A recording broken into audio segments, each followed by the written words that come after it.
Hello दोस्तों। अब हम मेरी जो लास्ट वीडियो है उसी को कंटिन्यू करते हुए हम उसका एक टॉपिक कंटिन्यू करेंगे जिसका नाम है, देख सकते हैं आप लोग, घरेलू उत्पादों में सूक्ष्म जीव। हम बात करते हैं सूक्ष्म जीवों की, तो सूक्ष्म जीव हमें कहाँ पे यूज़फुल होते हैं, मतलब घरों में किस किस चीज़ में हमारे लिए बहुत ज़्यादा यूज़फुल होते हैं। तो देखिए आप, microbes on production of house hold products. Okay, यानी कि इसका मतलब हुआ घरेलू उत्पादों में सूक्ष्म जीव। देखिए, सबसे पहले हम बात करते हैं दही, जो कि बहुत ही रेयर है, घरों में हर किसी के पास पाया जाता है और हमारे लिए बहुत ज़रूरी है। हमारी बॉडी में अगर हम बात करते हैं विटामिन्स के लिए, तो दही हमारे लिए बहुत ही ज़रूरी होता है। इसको इंग्लिश में बोलेंगे कर्ड्स। इसे दूध में जीवाणुओं के द्वारा किण्वन क्रिया के फलस्वरूप प्राप्त किया जाता है। दोस्तों बता दूं आपको, आप इस चीज़ में कन्फ्यूज होंगे, किण्वन किसे कहते हैं। तो किण्वन ऐसा होता है जिसमें क्या होता है, एक चीज़ पदार्थ को रखना जाता है, उसमें एक जीव का किण्वन होता है, यानी कि वहाँ पे जो अपना क्या होगा, सूक्ष्म जीव होगा। यानी कि आप बैक्टीरिया वायरस की अपन बात करते हैं, तो उसको क्या करवाया जाता है, उसका जन्म करवाया जाता है, तभी जो चीज़ हमारी एक फॉर्म से दूसरी फॉर्म में परिवर्तित होती है। जैसे कि आप दूध को कुछ टाइम के लिए रखेंगे, यानी कुछ घंटों के लिए रखेंगे, तो उसमें क्या होगा, जो आपका सूक्ष्म जीव होगा वो उसमें वो क्या करेगा, अपनी प्रतिक्रिया करेगा, यानी प्रजनन करेगा।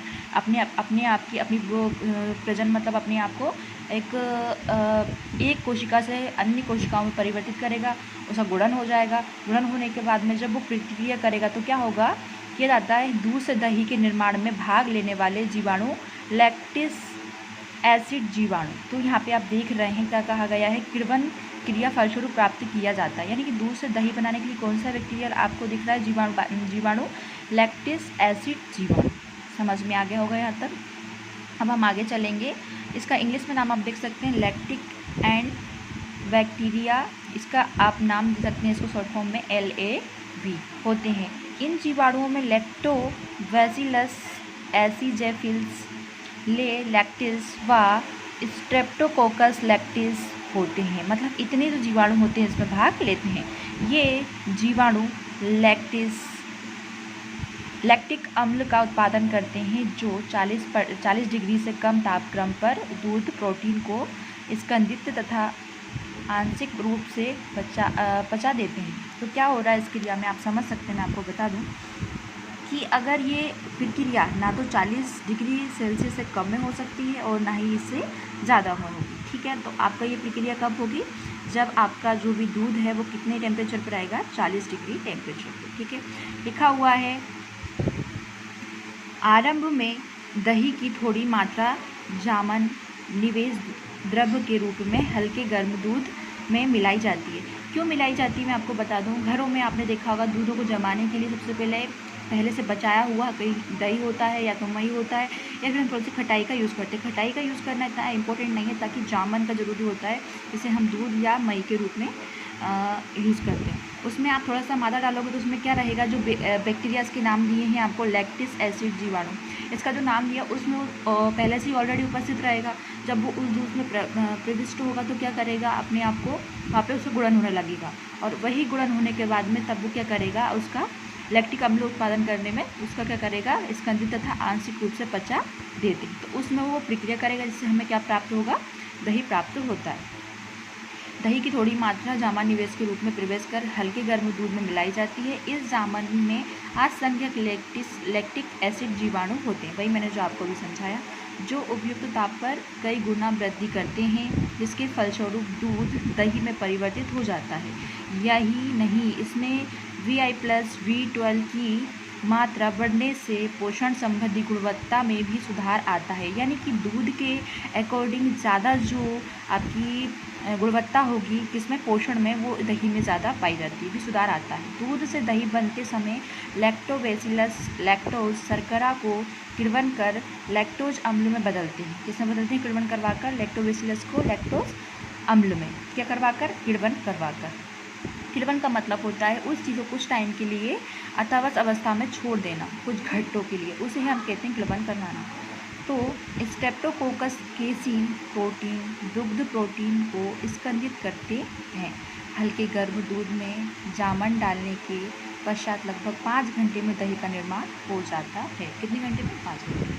अब एक तो हो गया अपना क्या, दही। दूसरा अपना हो जाएगा डोसा व इडली। डोसा इडली आप लोग आमतौर पर जानते होंगे, मार्केट में मिलता है। हाँ, इसके बाद में इसका निर्माण दाल चावल के आटे को गीला कर जीवाणु द्वारा किण्वित कराने के उपरांत होता है। किण्वन के कारण आटे में CO2 निकलते हैं। देखिए क्या लिखा हुआ है, डोसा व इडली। इसका निर्माण दाल चावल के आटे को गीला कर। अब गीला करना ही इसका मकसद नहीं होता है, इसको कुछ घंटों के लिए रखना पड़ता है जीवाणु द्वारा किण्वित करवाने के उपरांत। किण्वित करवाना पड़ता है मतलब इसके साथ इसको कुछ टाइम के लिए रखा जाता है, के उपरांत होता है। किण्वन के कारण आटे में CO2 निकलती है। क्या निकली? कौन सी गैस निकलती है? Carbon dioxide. इस क्रिया को खमीर उठाना कहा जाता है। हमारी लैंग्वेज में क्या बोलेंगे? खमीर उठाना। यानी कि उसमें जो स्पंजी उसका रहेगा, इस प्रकार से उसको हम कर सकते हैं, स्पंजी बोलते हैं। इस क्रिया के बाद आटा ढीला व मुलायम तथा फूली हुई आकृति वाला बन जाता है। इस आटे के द्वारा डोसा व इडली बनाया जाता है। तो हमारा एक यूज़ हो गया दही, दूसरा यूज़ हो गया हमारा सूक्ष्म जीवों के द्वारा बना हुआ डोसा इडली। तीसरे की बात करते हैं टोटी एवं अन्य उत्पाद। टोटी एक पदार्थ है जो कि आपको मैं बताऊंगी किस प्रकार से क्या होता है। दक्षिण भारत के कुछ भागों में एक पारंपरिक पेय टोडी है, मतलब कुछ पेय पदार्थ है जिसे पीने के यूज़ में किया जाता है। वो आपकी किस में होती है? टोडी में। टोडी अब दक्षिण भारत में पाई जाती है। दक्षिण भारत समझ सकते हैं, साउथ जैसे हम तमिलनाडु साइड अपना बात करते हैं, भाग में पारंपरिक पेय टोडी है। इस ताड़ वृक्ष के स्राव को किण्वन कराकर तैयार किया जाता है। मतलब इसे ताड़ के वृक्ष से प्राप्त करते हैं, फिर इसका किण्वन करवाते हैं सूक्ष्म जीव की सहायता द्वारा। फिर क्या होता है, इसको कराकर तैयार किया जाता है। सूक्ष्म जीवों का उपयोग किण्वन मछली, सोयाबीन तथा बांस के पेड़ों के सीड्स के किण्वन से पकवान तैयार करने में भी किया जाता है। मतलब इसका यूज़ सब चीज़ों से निकला हुआ पदार्थ के द्वारा किण्वन करवाते हैं, फिर इसको पकवान बनाने में भी इसका यूज़ करते हैं। चौथा आप देख सकते हैं पनीर निर्माण। पनीर सभी जानते होंगे, अधिक शादी वगैरह में बहुत ज़्यादा देखने को मिलता है। पनीर एक प्राचीन भोज्य पदार्थ है, मतलब बहुत पुराने तरीके से इसको यूज़ किया जाता है। तो इसे तैयार करने में सूक्ष्म जीव का प्रयोग किया जाता है। विभिन्न किस्मों के पनीर अपनी गठन की संरचना, सुगंध तथा स्वाद जैसे लक्षणों से पहचाने जाते हैं। ये सभी लक्षण विशेष सूक्ष्म जीवों के प्रयोग से आते हैं। मतलब ये सभी जो लक्षण होते हैं वो उसमें बहुत सारे सूक्ष्म जीवों का योगदान इसमें प्रविष्ट हुआ रहता है। उदाहरण के लिए स्विस चीज़ में पाए जाने वाले बड़े बड़े छिद्र प्रोपिओनिबैक्टीरियम सारमेनाई नामक जीवाणु द्वारा अधिक मात्रा में उत्पन्न होता है। कौन सा बैक्टीरिया अपने लिए प्रयोग में आता है? इसमें प्रोपिओनिबैक्टीरियम सारमेनाई नामक जीवाणु द्वारा अधिक मात्रा में उत्पन्न CO2 के कारण होते हैं, यानी कार्बोनेशन के कारण होते हैं। रॉकवुड चीज एक विशेष प्रकार के कवक पेनिसिलियम रॉकवे फैक्ट्री की सहायता से तैयार किया जाता है। इस प्रकार के पनीर में विशिष्ट सुगंध होती है। इस प्रकार से आज हमने एक टॉपिक क्लियर किया है अपना, कौन सा? घरेलू उत्पादों में सूक्ष्म जीव। तो घरेलू उत्पाद में क्या क्या? घरेलू उत्पाद हमारा दही भी घरेलू उत्पाद है। दूसरे की बात करते हैं तो डोसा इडली, ये भी घर में बनाते रहते हैं। तीसरा है अपना टोडी एवं अन्य उत्पादन, साउथ इंडिया में इसको यूज़ करते हैं। पनीर निर्माण, पनीर में भी इसका यूज़ होता है। इस प्रकार से हमारे सूक्ष्म जीव घरेलू उत्पादन में उपयोग आते हैं। धन्यवाद।